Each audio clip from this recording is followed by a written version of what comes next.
You know, while I was on campus, I was very rugged. I was a radical Christian. That is, I'm not normal. You know, the crazy. That was how I was. You can't even discuss sin with me. I come into the common room, people smoking will stop smoking till I leave. Because I was radical. I was so radical that cultists were afraid of me. Cultists with weapons. That was how I was. So I don't know whether they wanted to set me up or something. One of those days, my dormitory door, you know, you can't stay alone. 4 people in one room. So I was staying with the gangsters. And I like that. So we agreed that we can't be locking our door. The door has to be open. That one of them said they can't keep keys. So the way we'll do it is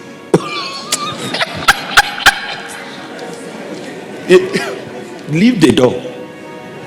And those guys were so rugged that you can't even steal from that. Hey, they were, hey!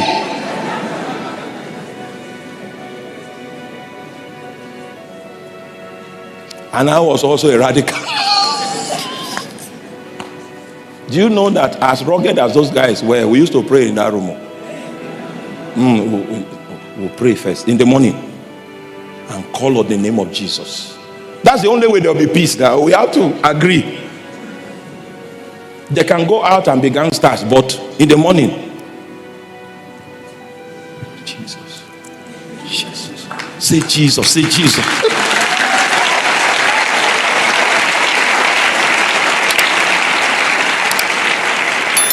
Everything in your environment is determined to make you begin to accept a new doctrine. And some of you have already swayed. You're already floating in the philosophy of the realm. So our room had no lock.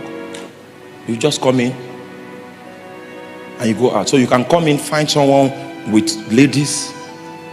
All right? It's okay. They can even greet you and say, oh, okay. Your book is there. Your book is there. Yeah, so I used to stay all night reading and praying because my room is a brothel. And I was like that for one session. Because I did not want to eat of the portion of what? Of the king's meat. One of those days I was in the room trying to get my stuff and a lady just came and removed her clothing. I think she forgot who I was because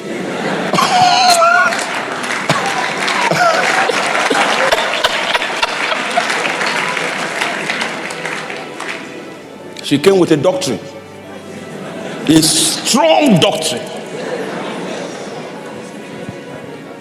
The king had added pepper to his chicken. His pepper chicken that the king was offering that day. I preached the gospel to that lady. And somewhere in the process, she had to take her and... It will interest you to know that my room had no key and no light. There was no... You don't understand. There was no light. The first agreement was that we will pray. Then the second agreement is no key, no light. So this is how we balance this matter. Prayer must be in the room, but no key, no light.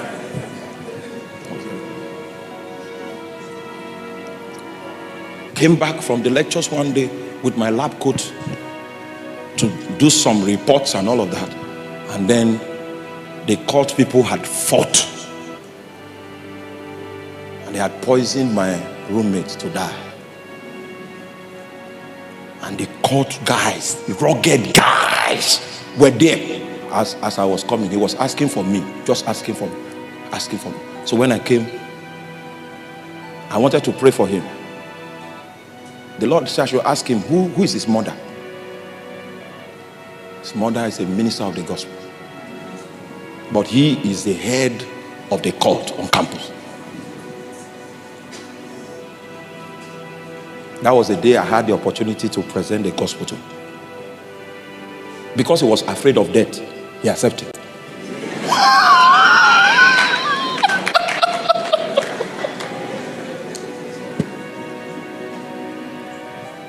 Slept.